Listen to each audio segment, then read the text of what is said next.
Hanging with Higgins, where author and former prosecutor John J. Higgins interviews his intriguing guests about their lives, knowledge, experiences, and projects. Explore, learn, and be entertained. Come, join us now.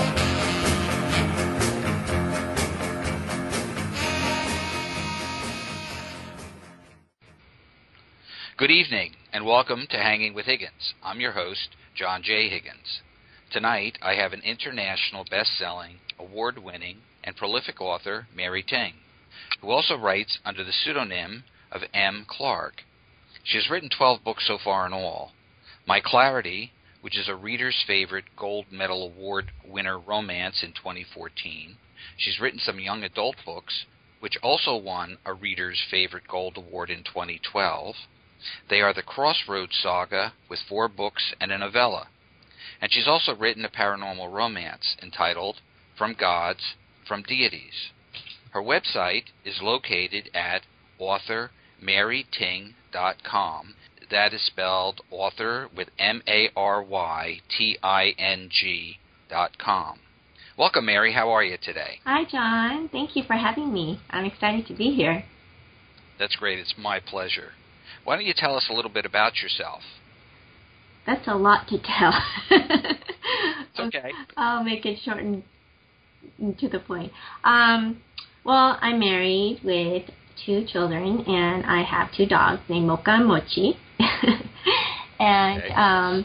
Well, I was a teacher for almost 20 years. I started writing when my grandma passed away, and that was the way it helped me heal. I never intended to be an author. I was never interested in being an author. It just sort of happened by chance. I think of it as a gift from my grandmother, because I was getting tired of teaching, and although I really enjoyed it, I was hoping to be able to stay home and be with my kids, especially since my son is starting high school, and you need them, they need you to be around, helping them, whether it's homework or anything else, driving them around to their meetings and activities after school. But anyway, I stopped teaching for about 1.5 years, and it's been wonderful. So what did you teach? Kindergarten. Well, that's a great grade, right? Yes, it is. It's a lot of fun. You have to be animated. A lot of energy. I used to be drained when I went home. But it's different now from when I first started 20 years ago. Of course, education was important too, but it wasn't really heavily emphasized. However, nowadays, with Common Core and standards changing, it's different. I felt like I was teaching first grade, and many of the students were not ready. I also taught first grade and 4th grade as well, but mainly kindergarten, because I really enjoy that. Well, I produced a play for 4 or 5 years that I took into generally the high schools. And I have to say that teachers, despite what some politicians say about them, not being lazy and all these other things, I think it's one of the hardest jobs you can have, because you have to be on the entire time. You can't zone out. Oh, yes. There is no rest time, I tell you. Yeah. And, it may be 8 hours or 6 hours or 5 hours, whatever, but it's intense time. Yes, it is. So yes. You can understand how it could be exhausting. Well, kindergarten used to be till 12 o'clock, something like that. But now they had changed. I forgot when it was, but it was a full day. It was all day. And they were tired, too. So it took some time to adjust as well. Right. Well, time. Well, I'm also of the mindset that it takes 5 adults to 1 child to be an even energy match. So I can understand that, and I do know that everything has changed so much. Yes. From the time I was a kid in kindergarten. Yes, yes. It's nothing like it is today. Yes, nope. So what kind of brought you to teaching? Because that to me is also a quality. Well, I've always enjoyed working with children. I even have a psychology degree. I went to University of Irvine. Before I went into teaching, I wanted to work in human resource department. That was where my interest was. I did work there for about 1 year, but to make a long story short, it didn't work out, and I kind of left it up to fate. I applied to Claremont Graduate School, and it's place where you can also get your master. So I thought, okay, if I get in, then it's my call. I know that was kind of not the way to do it, like you leave it up to fate, but I think it was just meant for me. And when I started working, I loved it. That I could bring my own creativity. Of course, there are standards that you need to teach, but I had a lot of fun. I enjoyed going to work. Well, I kind of have a similar story in my own background when it came to what I did for graduate school. So it fascinates me how someone's life path kind of opens up. Yes. And all of a sudden there's like some guidance that comes to you that puts you on a whole other path. When I was done with college and I was at the governor's office, I was going to go into clinical psych, and I was interviewing in schools for that, because you know how hard it is to get into a doctoral program. Yes. And the boss I had at the time, she was in law school at night, and she had been an MSW and a social worker. And she said, oh, I don't think you really want to do that. You should go to law school. And I was like, oh, I'm not so sure about that. And when I applied to law school, I zoomed right in. So it was just meant for you. Yeah, it was just meant. I never intended to be a prosecutor either, and that kind of fell into my lap. As a matter of fact, it was pushed on me. Oh, wow. So, you know, some people I know spend their whole life trying to find that job. Yes. But that is very fascinating to me that you had gotten into that graduate program and just opened up a whole other path. So you're a writer. Now, were you writing as a young person? Was it something you always wanted to do? No, it's actually ironic because growing up, and this is a different time in education, I came to America when I was 5 years old. I didn't speak a word of English, and both of my parents worked. They didn't speak hardly English at all as well, so they couldn't really help me with school and things like that. But I remember just not liking school.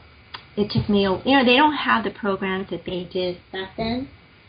Right. And I didn't get a lot of help. The way I learned English was my mom told me to watch, I think it was called Mickey Mouse House Club back then. Okay. And I learned how to spell Mickey Mouse, MICKEYMOUSE. I don't even know if you remember that song, but I will never, ever forget that song because that's what I listened to every single day in that show. And that show helped me speak English. But at the same time, as a teacher, and as a parent, I know that you have to read a lot of books and to help you read and write better.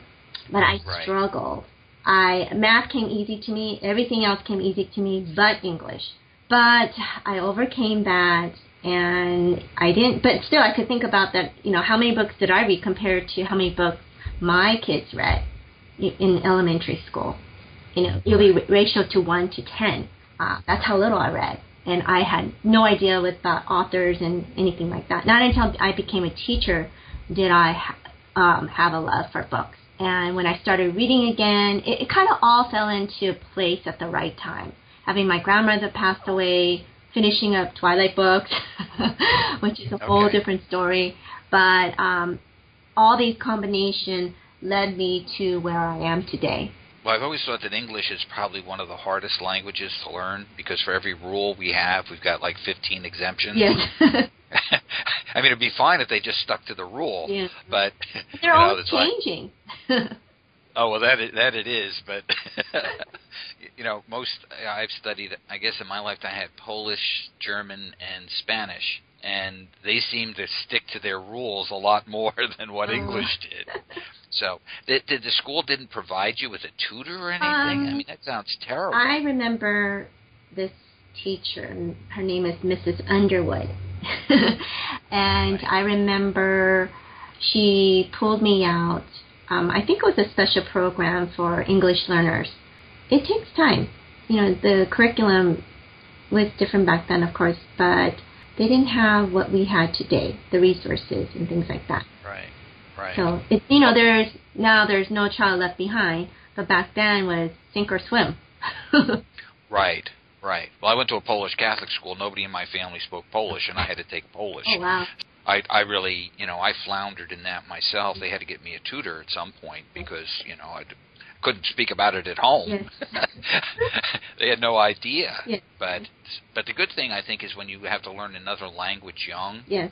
it kind of opens up brain pathways that make a lot of other things easier, later on in life. Yes, yes, that's true. When you were in school, did you have any formal training in writing and that sort of thing, or did you just kind of pick up the ability to write? No, I didn't have any training. I just started writing when my grandmother passed away, and from a dream based on high school. Actually, I have to say, Stephanie Meyer, who wrote Twilight series, inspired me. I read her blog or website, and she based her story on a dream she had one night. And so I was thinking to myself, I'm not a writer. I've never thought about writing a book, but I thought, okay, maybe I'll just give it a try. And I started chapter 1 based on a dream I had in high school. And it was a dream that always stayed with me for so many years. I have to tell you, honestly, that I struggled. My friend read my book, and she loved it. She loved the storyline. She loved the characters. But she would give me her input, like, you need to take this out, or this isn't strong enough. Her grandma's dying, and I don't feel it, So I have to thank her for helping me through this process. She even made me wipe out the last 5 chapters, and as authors know, wiping out 5 chapters is like wiping out, more than 10,000 words. And I was like cringing. I'm like, are you serious? You want to publish a good book or a bad book? I'm like, okay, I'll do this again. So it took me a while to publish my first book because, well, when I say a while, I mean 1 year, even though that might not be a while for someone, because I can now whip out I can whip out a book in 2 months if I really concentrate. But I'm talking about like first draft. So I was still working. I had my family. I was also the PT president at that time. I think I was taking a class for my education class. And I was doing all this, but at the same time, I just had this need to write that story. It's like every minute I had, or every chance I had to write. And I don't know, it was like an addiction. Like if I didn't write that day, I would be grouchy. Yes, I understand. Then that's how it started. But again, I thought, I'll publish this just for fun, but not to really make money or to gain fans or publicity in that way. But when that book came out and I started getting emails asking me, am I going to write book 2? I was like, okay, maybe I will start to. And I had so much fun. The more emails I got or people letting me know that they really enjoyed the story, I started writing book 2, and that became fun for me, if that makes sense. It wasn't a chore. It wasn't a work or job or anything like that. Right. And so at that time, I still didn't take myself serious because I still had my teaching job. That was my main job. That was my goal. I could not concentrate on being an author because being a teacher and a mom was enough. Right. And it's also, those are big time commitments too. Yes.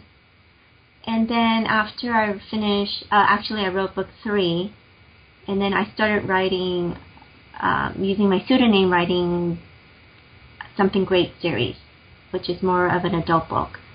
And when that took off, which I was so surprised, I was able to quit my job and concentrate on that. So my passion switched after that.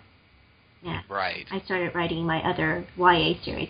I will always write both YA and NA or contemporary because I just cannot get away from the young adult novels. I still love them. Right. Well, I think we're driven to some degree to write what we write. Yes. I don't, at least that's the way I feel with whatever I write. It's like when I was writing The Angels, it was like they were in the way, and I couldn't get to any other story because I just had to get that out of my mind. Yes.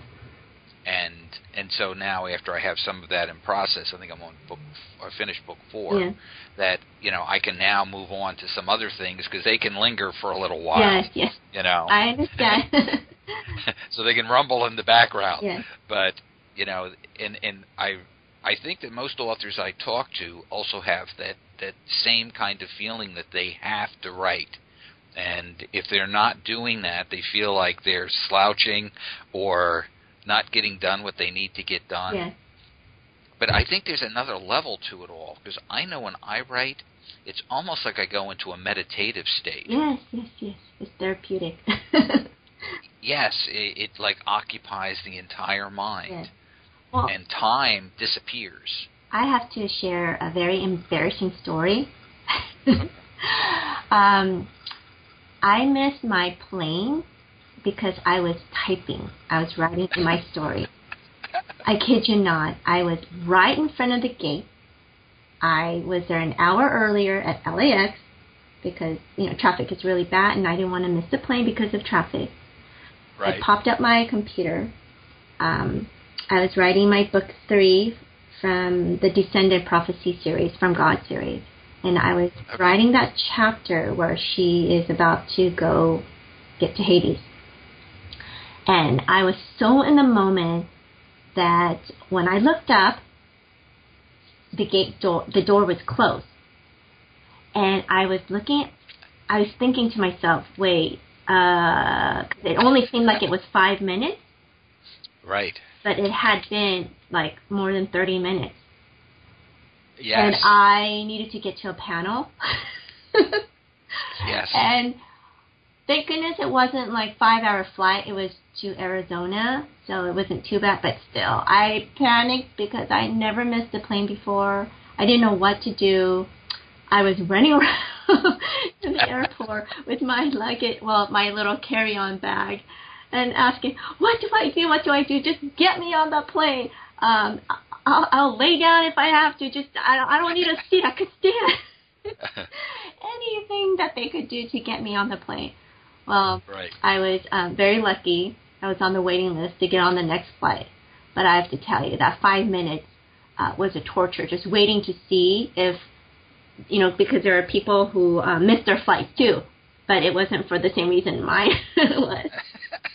You were right there. Oh, I was right there. But because I was writing my story, I was, like you said, you just kind of go in that moment and you tune out everything around you. Because, you could look up and you're like, wow, 2 hours have passed.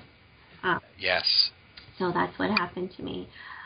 So I will never let that happen again, John. Well, I don't know. If you keep writing, that may happen I won't write. Because my husband texted me and said, are you writing right now? Because you're going to be on that plane. Well, what I've learned, there are certain tasks that I do that I need to stay focused on. So I certainly try not to write and do that at the same time, anything that's critical. Oh, so, that's true. Well, that's a really fascinating story. So now, what were the first set of books you wrote? Those were the young adult ones? Yes, that would be the Crossroads Saga. And how do I explain this? That book 2 and book 3 are also based on dreams that okay. I flew in my dream. Hopefully I don't make myself sound crazy. But I felt like I was given a vision to a place or places that I talk about. Okay. Like I didn't just, I made it up, but I saw them in my dream, if that makes sense. Yeah, absolutely. And so when I woke up, I thought, oh, wow, that would be such a beautiful place to write about. Or like, I found the home for these Thanators, which are demon hunters. Also, when I woke up from a nightmare, it wasn't a nightmare anymore when I told myself, oh, this is such a cool thing to write about. I can kill off a character this way. Right. And right. so then it becomes not a nightmare anymore and a cool thing to write about in the story. So that's my crossword saga. And my other YA is, I love Greek mythology. Okay. And Percy Jackson's books, or actually movies, I've seen them, but I didn't read them because they're a little bit too young for me. Although I know a lot of moms read them as well, like grown-ups read them. It's not a problem for them. But maybe if I start reading, I'll like it. But I just didn't have a chance. But I really enjoy the movie, and I like Greek mythology. So I wrote it for a little bit older audience, but it's not. I mean, high school kids can read it. It's not that. But grandmas and moms enjoy them as well. And I know guys, boys or men, have read them too. I finished book 1 and book 2, and I'm in the works of book 3 right now. And I didn't think there was going to be book 4, but there will be book 4. Well, it's amazing how once you start being creative, I believe that it's like opening up a whole other channel. Yes. And there's like a floodgate that opens. Yes. And I know that I can't write fast enough. Yes. And, and I have to jot things down because I can use them later. Yes. But, the whole Greek mythology, piece, those stories are really so fascinating. Yes. when you think about it, and they're very old, but they are, it's like we read Shakespeare today. He's got a way of expressing a lot of stuff that I don't think anybody else can say as clearly. And a lot of the stories from Greek mythology are like the main base that all the other stories, come from. Yes, that's true. But my storyline is really, it's different. I put a lot of twist in it, so people won't see it coming. Especially at book 2 when I answer a lot of questions. They're like, whoa, I didn't see that coming. And they, just a lot of action. It's fun to write. Well, let me ask you this, because this is something that comes up with me a lot when I'm writing, where I'm doing a twist or whatever, is I will say to somebody, I don't have the advantage of getting it to reveal itself on its own, do you know? So I always have some concern whether the twist really works, because I know where it's going, right? So a fresh reader who's never seen it before, I always have some doubts that it really works. Of course, I test it with other people to make sure. So do you go through that same process? I don't really have a process. I just have a kind of a guideline, and especially with this Greek mythology, because there's I don't want to mess it up. So I have a friend who's a Greek mythology lover, and I go through the storyline with her and ask her, what do you think? Do you think I can get away with it? And she'll tell me yes or no. Oh, okay. She's sort of like my other brain. Okay. What do you think about this way or this twist and that? Do you think it's just too much, or, things like that? And I think it's just, I've been lucky. I know a lot of authors have to jot down what they're going to write in each chapter. I don't do that. I can't do it. I have a beginning, middle, and end, and sometimes I change it. But I've been lucky in the sense that I'll write something, and later on, I'm like, oh, I'm glad I said that because that works out. It comes in handy, right? That's another plot or another twist. Oh, that's cool. Okay. So sometimes I get lucky that way, and that's how I work. Well,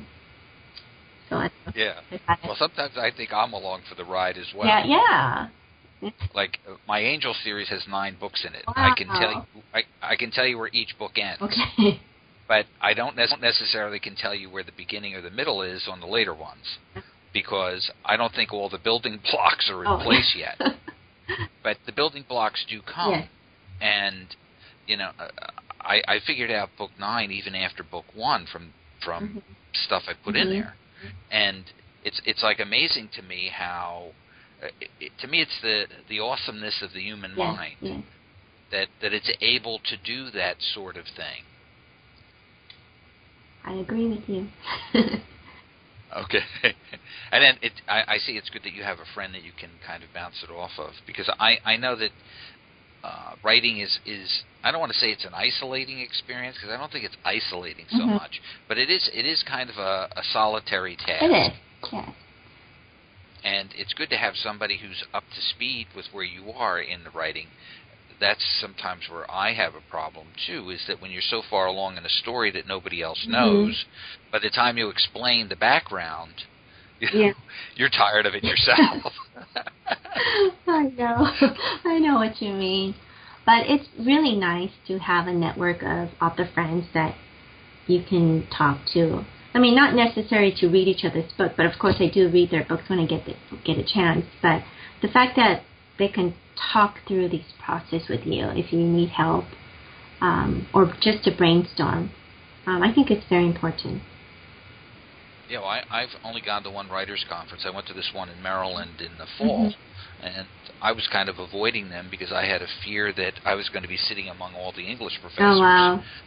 Who are going to be, nitpicking, the grammar rules on one thing or another.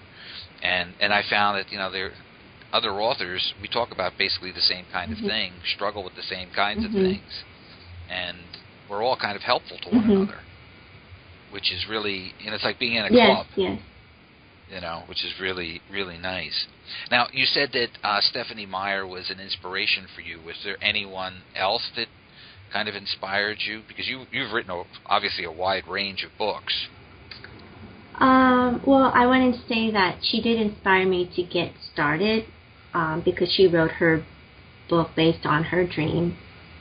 Mine that way as well. But, I want to say that growing up, I enjoy V.C. Andrew books and Judy Blume books. I said, I didn't read much, but those are the two authors that I remember. But they didn't inspire me to want to become an author, if that makes sense. I just, maybe I could say it's my grandmother, because I was very close to her. And when she passed away, I couldn't stop crying. Yeah. So that when I started writing, it's so... how do I explain it? Like, for example, I would cry when I'm driving. I would cry when I'm washing the dishes. And so that, when I started writing Crossroads, I didn't have that anymore. It was sort of like a light switched on or off, however you want to see it. Okay. And I didn't cry anymore. It was kind of like, So I just felt like maybe it was a gift to her, because if I never wrote Crossroads, I would never be where I am today. Because what would I write about? Right. Well, it was a change in your whole life. Yeah. So, and just meeting wonderful fans, and which, they become your friends through Facebook. I don't even know what they look like. I just know their name and their profile pictures. I know it's right. And one of the advantages of going to the book conventions, well, I call them conventions, but they're more book signings, I guess. That's what you call it. Okay. Is to see some of these authors. You get to meet these authors that you talk to on Facebook. And it's so funny. The first one I went to was Utopia. And I would say, hi, and I would say, Arcade, because I don't know her full name. And then I found out it's Regina. But, because on her Facebook it says Arcade, and that's how I know her. Oh. And how dare they change their profile picture, because it's like, oh my God, who's that person? Right. Well, the social media has become such an important part in all of the book publishing world. And it is its own universe, that is for sure. Although I have to say Facebook is easier to deal with than what the old AOL was, because AOL had all made-up names. Oh, wow. So, it may be Geek, 300 that you'd know somebody as without a name at all. Yes. So I think that it is an improvement, but I do think that we develop real relationships with those people. Yes. No, it's true. And they become, friends on some levels that, sometimes even our normal people don't. It's true, yeah. So, is there any particular genre that you prefer to read or write over another? My two favorite would be, again, what I write is YA and new adult or college or contemporary romance. Those are the only two. But I'm working, haven't started yet. It's a YA, but it's in the future. So I don't know if that's more science fiction. I don't want to really say that it is, but I wouldn't know how to categorize it.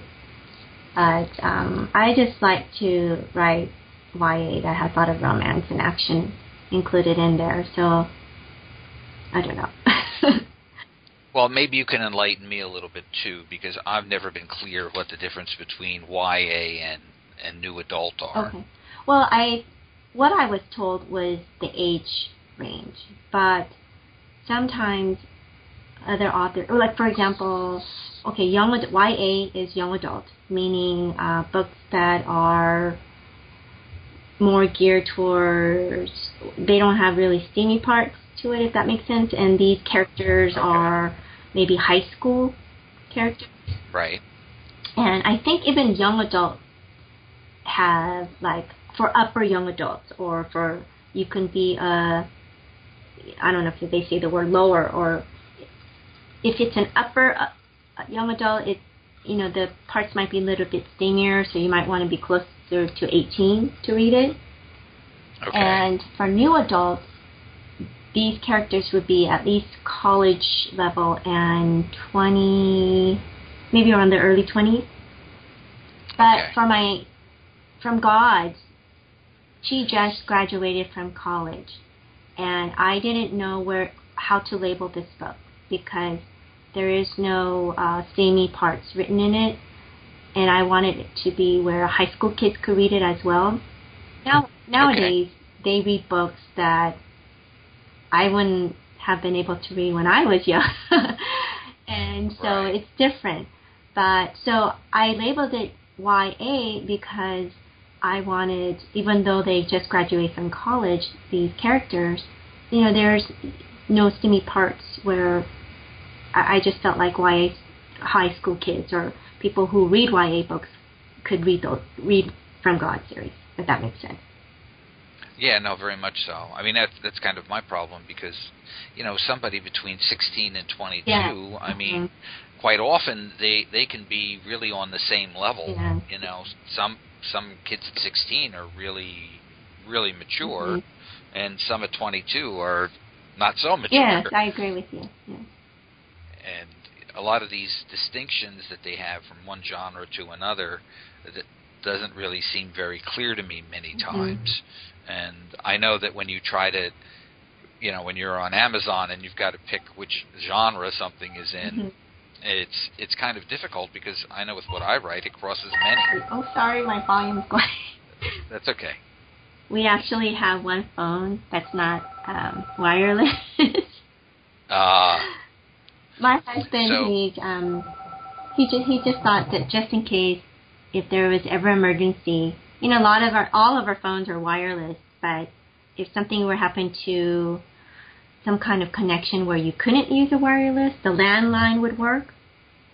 Yep. So that's why we have one.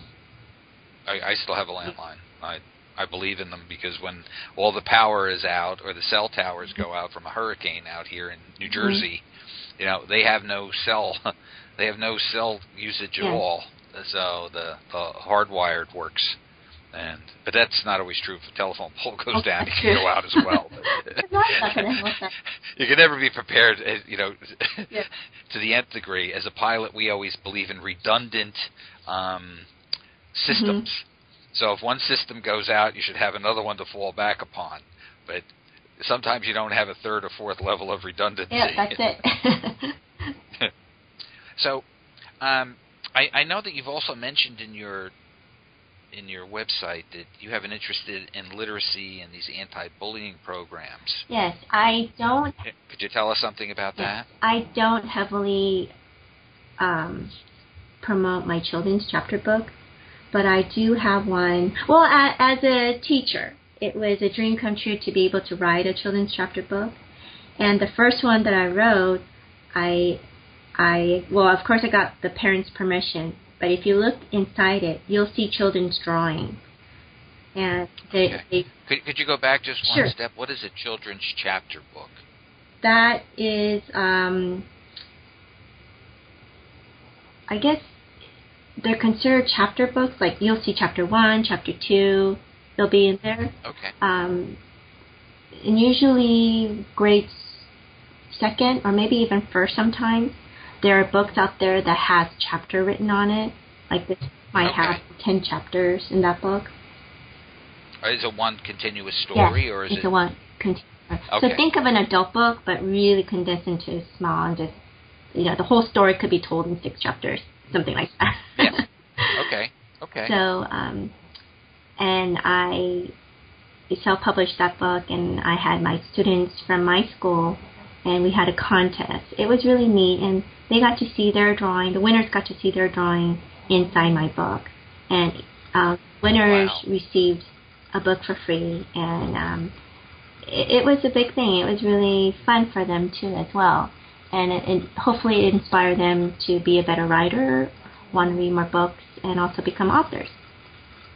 My second book, called No Bullies Allowed, as a teacher, I've seen so many kindergarten students, there's bullies in the playground, but sometimes they don't know they're being bullied.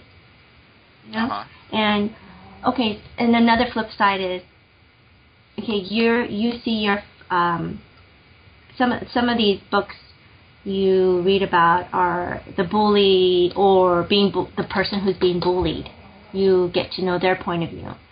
But I wanted to write about the person who's I can't even think of that word, who's witnessing the bully part. Oh, okay. And so what do you do? Because most students are observing being bullied. Because if you think about it, although there are a lot of people being bullied, the percentage is witnessing bullying, it weighs a lot more than being bullied, if that makes sense. Well, sure, there'd be a lot more who witness it because it's the bully and the victim pretty much, or a few bullies and a few victims, not the general group, yes. So then I wanted to teach these students how to act upon it when they see this happening. Do you just ignore and walk away? What can you do about it? So it's told from the girl's point of view, and the story kind of continues from the other book, and then going to No Bullies Allowed, where they talk about their friends, and she sees her friend being bullied, and she doesn't know what to do. And then we talk about, well, you should go to your teacher first, then the teacher will talk to the principal, but it's told in a story, so it's not like, do this, do that, thing. Right. And it's funny, it's cute, it's a child talking, it's her point of view. And so if you read it, you'll be amazed, like, oh, okay, this adult is pretending to be a child. I'm pretending to be a child. And so it was fun to write, and I co-wrote it with my friend, and I was able to promote this book through Magic Johnson Foundation. I was introduced to a friend who knew a coordinator there, and I went to the Los Angeles Compton area, and we went around to several schools. Magic Johnson bought some of my books and gifted to some students my book, signed books, and also they gave away Kindles. I got to do a speech on literacy, how important it is, and if you want to make something of yourself, that it's very important to read and write and stay in school and be educated. One of the cool things that I keep on saying cool, but I'm sorry. That's okay. As a teacher and author, what they did was they brought, I forgot what they were called, but they actually acted out my No Bullies Allowed book. It was a script. It was a play. And it was so funny. It was so neat for me to see my book actually being played out for the children to see. And so when they go back to read the book, they could picture that in their mind. Right. And they, of course, they laughed because we made it funny, and it was fun. It was a wonderful experience as a teacher and author I will never forget it. I don't know if we'll continue it or not, but right now it's kind of stopped. It's hard to get into school as well. Oh yeah, the schools they're a universe upon yes, themselves. And I think some districts, depending on what state you live in, they're very lenient. But in California, they're very, especially in Los Angeles area district, in Hacienda district where I live, they're very rigid, and it's very difficult to get in. You have to go through multiple steps. They don't care who you are. Maybe if you're the president of the United States, that might be a different story. But oh yeah, there's multiple steps that you have to take, and plus, if you think about it, we're taking away that day of their education, and there aren't that many. Not that they have to pay for this, but the funds of having something fun and educational like this, field trips, things like that, are very limited nowadays, which is kind of sad. Right. No, it is. I think that's part of the problem. I think with the standardized testing approach to everything, you're not necessarily teaching somebody how to think. You're teaching somebody how to regurgitate information, and I'm not so sure that that's really the best way. And I really do believe that, I did this anti-bias crime play. We had bias crime sprouting up all over the place in the 1990s, and it wasn't skinheads that were attacking people, although I prosecuted some skinhead organizations. It was really young people attacking other young people when the economy is bad and people have to move from one area to another. There's a lot of mixing that they weren't used to. And I had this group of kids out of a famed kind of school in Patterson that created this anti-bias crime play. As an adult, I mean, I'm with the guys with the guns and whatever. We can say anything we want. The kids tune us right out. But when it's another kid telling them, oh my God, it's like, the Savior has come into the building. And you really have to use those kind of techniques, I believe, to really get the message across. I just wanted to clarify something. Common Core is actually, they're making kids think. So it's sort of an opposite, where before it was more of, 2 plus 2 is 4. But Common Core is like, why is 2 plus 2 4? And so, especially a math question, what used to be, okay, you just plug in 4. 2 plus 2 is 4. Now, one question, that 2 plus 2 is 4, you're going to have to answer 4 questions, if that makes sense. So they are pushing kids to think, but they're not used to it. And so the kids that haven't had that type of training, thinking skills, having a difficult time. But, hopefully they'll adjust before SAT. I don't know. My nieces and nephews had come to me with help with their homework. They were in 6th or 7th grade, and I looked through the math book. I mean, maybe it isn't. Maybe the standardized testing I have mistaken, but I could not even find the formula in the book of the difference between getting the area of a circle and the circumference of a circle. I had to look in a dictionary. Yes. Now, I've had calculus, but I haven't had it in many years. So I at least knew there was another source I could look to find out the formula. Nowhere in that textbook was the formula written, which is insane to me. So I don't know. I agree. It's like Common Core is like, you find it, you be your own teacher. You go find that Common Core. I mean, you find that resource that you need. Well, I guess I also come from a day that the high school I went to, I was in all the accelerated programs that were, my classmates went off to Yale, Harvard, that kind of thing. I mean, I went off to University of Miami. But we even had a track for farm kids. And, it was some of the teaching was specific to what they really needed to know. And I'm not so sure that's happening anymore either. But, I just know that the whole educational system is something that I think the teachers work really hard, but sometimes the stuff that they get told that they have to do is not necessarily the best thought out. And dealing with the schools, I did public awareness campaigns where I distributed millions of pieces of information into the schools themselves. And the schools, I was in the Attorney General's office, and I had some oomph to get the stuff through, but the bureaucracy was a nightmare. So I know some people, when they write, they think they're going to put a book into the schools, and I'm always like, I wouldn't be counting on that. But I wanted to say too, the bullying thing is something really important that we're finally dealing with. So many of these kids that have been bullied, we have the suicides that happen, and I think that some of the shootings where the kids act out in the school are the result of being bullied. It's generally not the bully who goes in with the gun. It's usually the victim. Yeah, actually you're right, yes. So I thought it was very important to start from when they're born, when they're young. They're pushing, like for example, a 2-year-old pushing a 2-year-old because that child took her toy away. Well, that's when you got to, teach that child that you shouldn't push, or even teaching the other child, don't take that toy. It's all about education in early childhood. Right. Well, it's socialization. And, I think, with you being home with your children, that does kind of help in that process.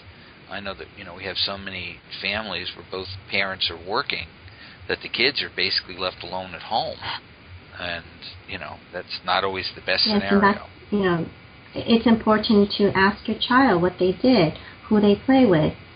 Even if, right now sometimes they give me a yes or no answer and that's it. But it's okay as long as you know that they know that you care, that you're listening, that you're there for them. Right.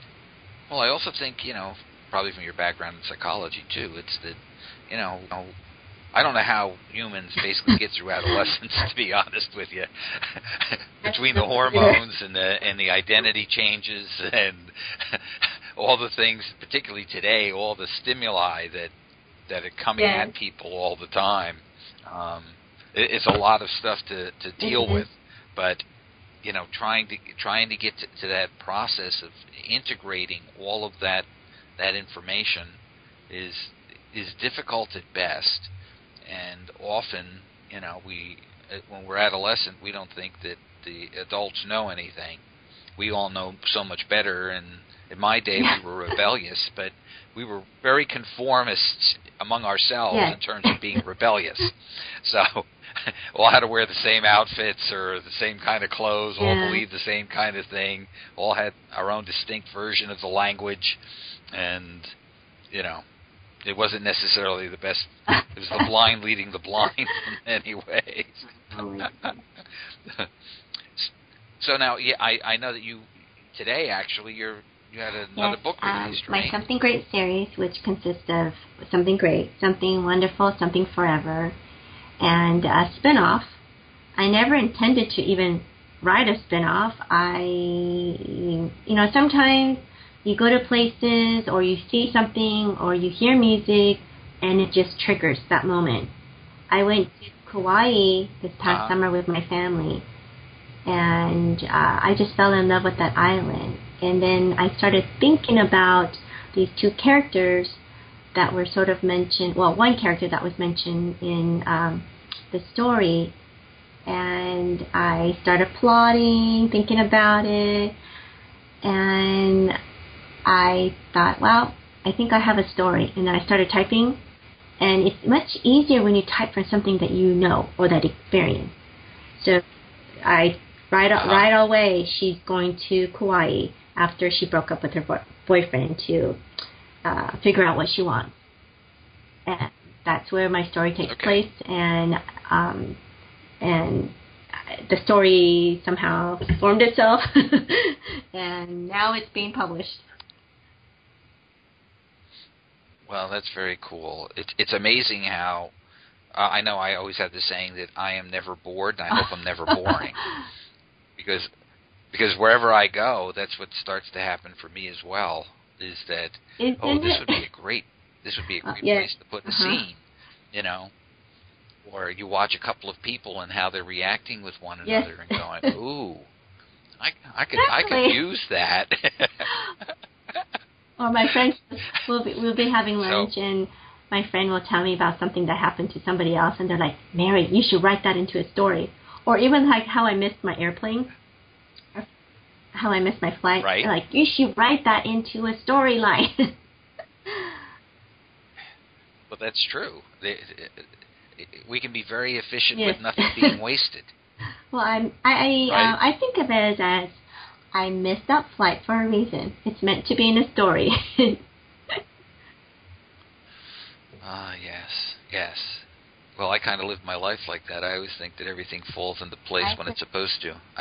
My saying generally is that, God is never late, but God is never early. He's just right on time. And it may not want him to be early.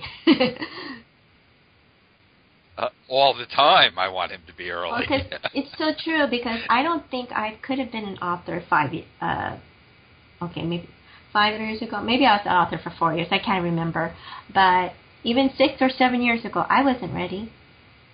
Well, I don't know if you've had this happen, but almost everything that's happened in my life, someplace along the line, recycled. So what I had learned younger and earlier, particularly in the cases I prosecuted, I had information that most of my colleagues would look at me like I was some weirdo. Oh, no, I know about that. And, oh, yeah, I know about that. And it's like, well, when I was learning it, it was like, what am I ever going to do with this? That's what I tell my kids all the time. I don't know what it is. When they get to junior high school, they don't want to read books. And I just tell them my experience. Right. I wish that I read more books when I was younger, because, okay, Mommy's not a bad writer, but I could have been a better writer. That's what I think. But, right. Whatever I went through as a child and why I went, why my path led that way, well, maybe it was because it was meant to come back this way. So, if that makes sense. Oh, absolutely. And I'll tell people when they're going through a rough time, it's like, you just got to hang in there, because eventually this will become very clear. And I found in my lifetime that when my plan is thwarted and other bad things may happen, I find that when it all gets resolved, because the solution always comes out of left field, as does the problem. It never comes from where you're looking. And you wind up being much further along than you would have been had you been on your own plan. But you have to have faith that you will get there. Definitely. And then also you can't wish it so bad that if it doesn't happen, that you would get so disappointed. I just tell my kids too, like whatever they're working towards, that if it's meant to be, it will happen. But just work hard, for it. But just don't be disappointed. Like, for example, all authors, they want to reach to a certain level. But if it doesn't happen, don't be discouraged. At the same time, don't want it so bad where it's the only reason why you're writing, if that makes sense. Absolutely.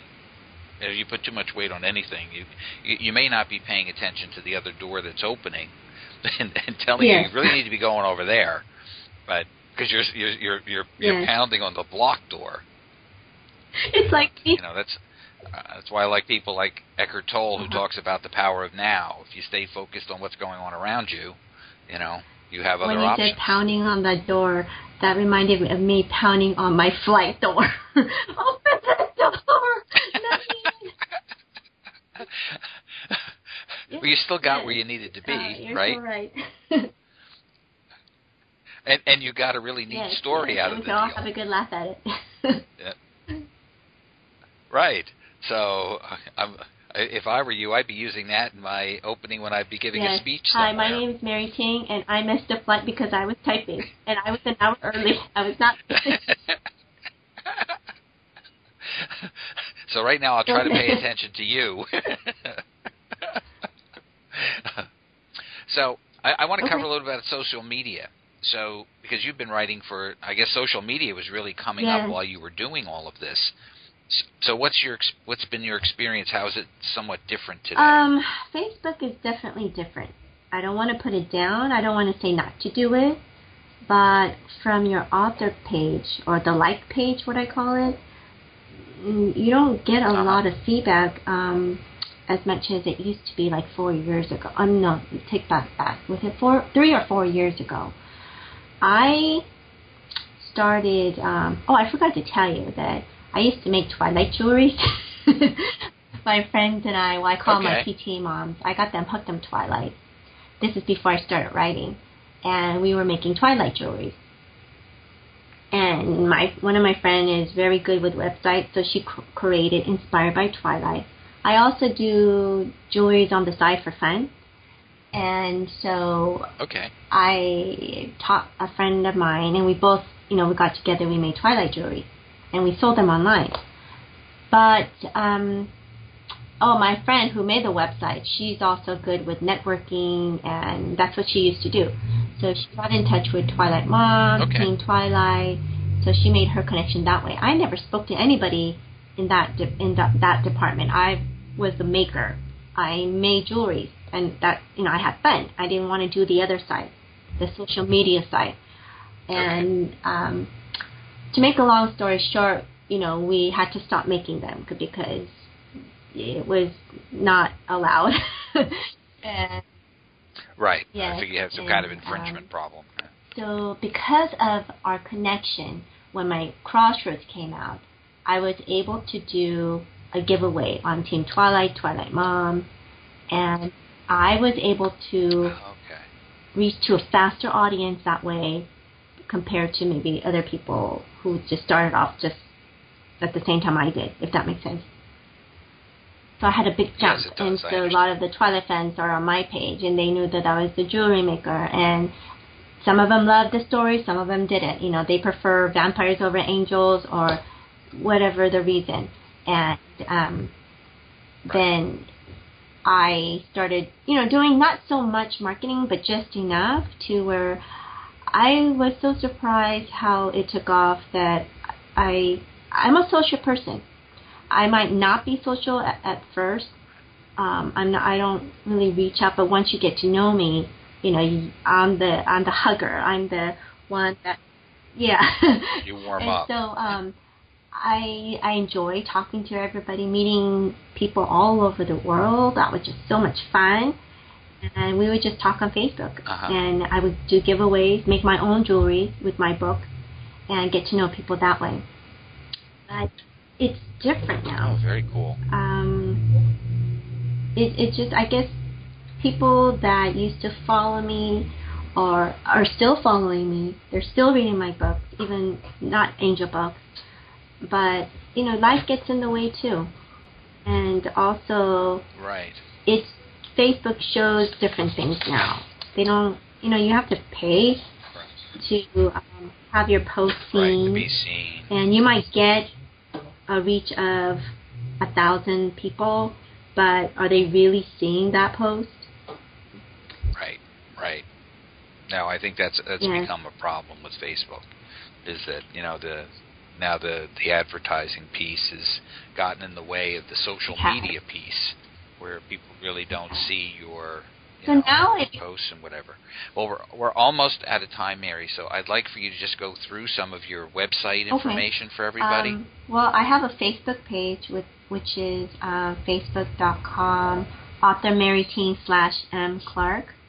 I have my website, which is authormarys.com. I have a Twitter page, which is @MaryTing. I have a blogspot. I think that probably the best ways to do it is to go to my website, authormaryting.com, and then when you go into that page, you'll see a Facebook link, a Twitter link, and I can't remember.